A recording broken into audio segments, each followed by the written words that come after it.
A very good morning to all of you. बेटा समाजशास्त्र में आज हम अध्याय 4 पाश्चात्य समाजशास्त्री एक परिचय पढ़ना शुरू करेंगे और इस चैप्टर में बच्चों हम समाजशास्त्र के अभ्युदय में 3 क्रांतिकारी परिवर्तन ज्ञानोदय या वैज्ञानिक क्रांति, फ्रांसीसी क्रांति, औद्योगिक क्रांति तथा 3 महत्वपूर्ण समाजशास्त्री कार्ल मार्क्स, एमिल दुर्खाइम और मैक्स वेबर के बारे में पढ़ेंगे।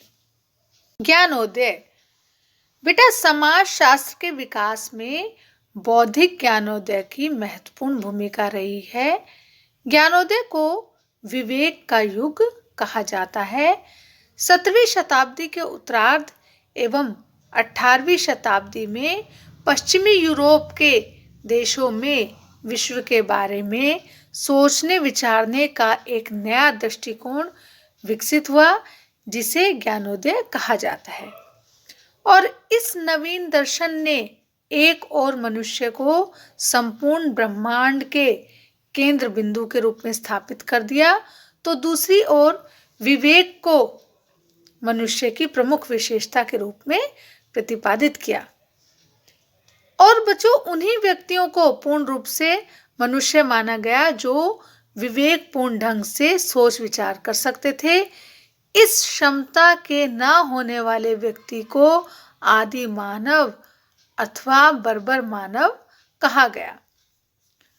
बच्चों विवेकपूर्ण एवं आलोचनात्मक ढंग से सोचने की क्षमता ने धर्म, संप्रदाय व देवी देवताओं के महत्व को कम कर दिया और धर्मनिरपेक्षता, वैज्ञानिक सोच और मानवतावादी सोच जैसी वैचारिक प्रवृत्तियों को विकसित किया। प्रोटेस्टेंट विद्रोह तथा वैज्ञानिक क्रांति ने 18वीं शताब्दी में जिस ज्ञानोदय के युग का प्रारंभ किया उसमें सामाजिक और राजनीतिक समस्याओं के प्रति नवीन दृष्टि से विचार किया जाने लगा और इसी नवीन दृष्टि ने समाजशास्त्र के विकास में एक महत्वपूर्ण भूमिका निभाई है। बेटा ज्ञानोदय द्वारा व्यक्तिवाद को बढ़ावा मिला तथा ये दृढ़ विश्वास विकसित हुआ कि प्राकृतिक विज्ञानों की पद्धति द्वारा मानवीय पहलुओं का अध्ययन किया जा सकता है। उदाहरण के रूप में गरीबी जो अभी तक प्राकृतिक प्रक्रिया के रूप में जानी जाती थी उसे सामाजिक समस्या के रूप में देखना शुरू हुआ जो कि मानवीय उपेक्षा तथा शोषण का परिणाम है। और ये दृष्टिकोण विकसित हुआ कि गरीबी को समझा जा सकता है, उसका निराकरण किया जा सकता है। ये धारणा भी विकसित हुई कि ज्ञान में वृद्धि से सभी बुराइयों का समाधान संभव है। फ्रांसीसी क्रांति बच्चों सन 1789 में हुई फ्रांसीसी क्रांति ने व्यक्ति और राष्ट्र राज्य के स्तर पर राजनीतिक संप्रभुता के आगमन की घोषणा की। मानवाधिकार के घोषणा पत्र ने सभी नागरिकों की समानता पर बल दिया और जन्मजात जो विशेष अधिकार थे उनकी वैधता पर भी प्रश्न उठाया। इसने व्यक्ति को धार्मिक तथा जमींदारी संस्थाओं के अत्याचारी शासन से मुक्त किया जो फ्रांस की क्रांति से पहले अपना वर्चस्व बनाए हुए थे।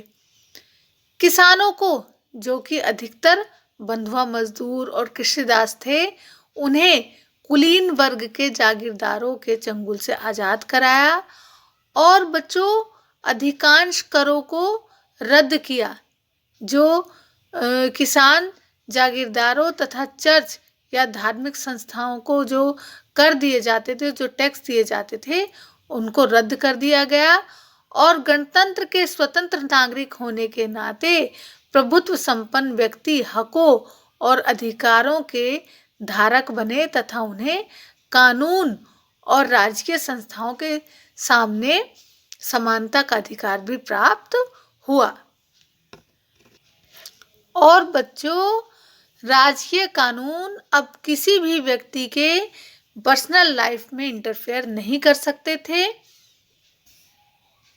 सार्वजनिक व घरेलू क्षेत्रों की मर्यादा के अनुकूल कौन से सामाजिक संस्थान या गतिविधियां हैं, इस विषय पर नई मान्यताएं व नए विचार कायम हुए। औद्योगिक क्रांति। बच्चों, उत्पादन हेतु मशीनों के प्रयोग पर आधारित वह तकनीक जिसने आधुनिक उद्योगों की नींव रखी, औद्योगिक क्रांति की देन है। और इस क्रांति की शुरुआत ब्रिटेन में 18वीं शताब्दी के उत्तरार्ध और 19वीं शताब्दी के शुरू में हुई। भूमि के स्थान पर उद्योग धन का स्रोत बन गए। पुराने कुटीर उद्योग जो थे वो बंद हो गए और उनके स्थान पर फैक्ट्रियों और कारखानों में काम करने के लिए दूर दराज से मजदूर आकर इकट्ठे होने लगे। हाथ के कारीगर बेरोजगार हो गए, इसलिए वे कारखानों में काम करने के लिए मजबूर हो गए। बड़े पैमाने पर उत्पादन के लिए बड़ी मात्रा में कच्चे माल की खपत होने लगी और उद्योगपतियों की आपसी होड़ और अधिक से अधिक लाभ कमाने की प्रवृत्ति के परिणाम स्वरूप कारखानों में काम करने वाले जो मजदूर थे उनकी दशा और भी दयनीय हो गई। बेटा, औद्योगिक क्रांति के परिणाम स्वरूप सामाजिक जीवन में भी महत्वपूर्ण परिवर्तन हुए। न केवल ऊंच नीच में वृद्धि हुई, बल्कि लोग गांव छोड़कर नगरों में रोजगार की तलाश में आने लगे। स्त्रियां और बच्चों तक को खतरनाक परिस्थितियों में काम करना पड़ा। मजदूर वर्ग के गरीब लोग झुग्गी झोपड़ियों वाली गंदी बस्तियों में रहने के लिए मजबूर हो गए और इन परिस्थितियों ने राज्य तंत्र को सार्वजनिक सामूहिक विषयों की जिम्मेदारी उठाने के लिए बाध्य कर दिया। इन नई जिम्मेदारियों को निभाने के लिए शासन तंत्र को एक नवीन प्रकार की जानकारी व ज्ञान की आवश्यकता महसूस हुई। नए ज्ञान के लिए उभरती मांग ने समाजशास्त्र जैसे विषय के अभ्युदय एवं विकास में महत्वपूर्ण भूमिका निभाई है। इसलिए शुरू से ही समाजशास्त्रीय विचार मुख्य रूप से औद्योगिक समाज के विकास के वैज्ञानिक आविष्कार से जुड़े हुए हैं। अब बच्चों, प्रसिद्ध समाजशास्त्री कार्ल मार्क्स के बारे में जानेंगे। कार्ल मार्क्स का जन्म 5 मई सन 1818 में जर्मनी के राइनलैंड नामक प्रांत में एक संपन्न यहूदी परिवार में हुआ था। उनके जो पिता थे वो पेशे से वकील थे और जर्मनी के राइनलैंड में यहूदियों को लगभग सभी तरह के नागरिक और आर्थिक अधिकारों से वंचित रखा जाता था और इसी कारण मार्क्स ने बचपन से ही एक विभेदकारी व्यवस्था का अनुभव करना शुरू कर दिया।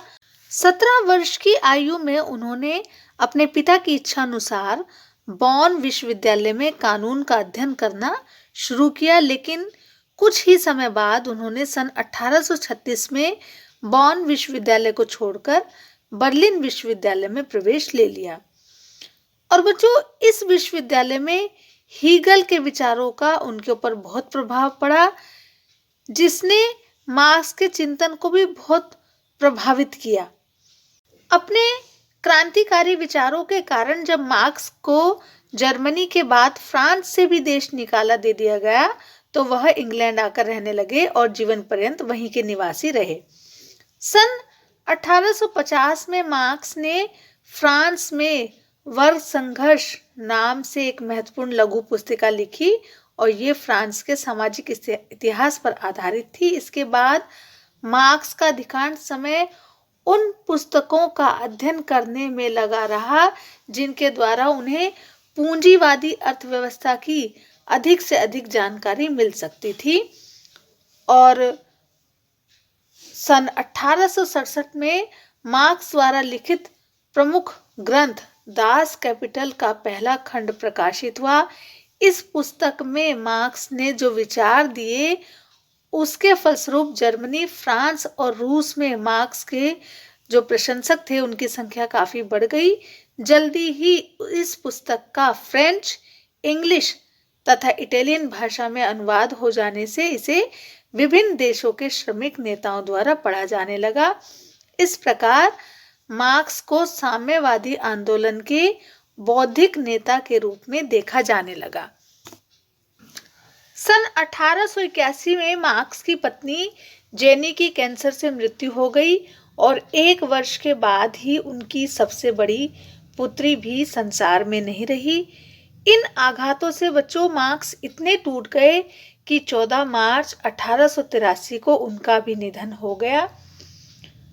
अपने जीवन भर वैज्ञानिक साम्यवाद को स्थापित करने तथा मजदूर वर्ग को संगठित करने के लिए मार्क्स ने जो प्रयत्न किए हैं उनके फलस्वरूप उनका नाम अमर हो गया।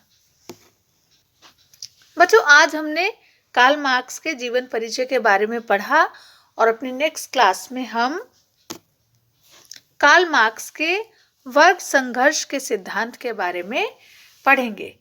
तो चलिए बच्चों, फिर मिलते हैं नेक्स्ट क्लास में। तब तक के लिए take care and bye bye.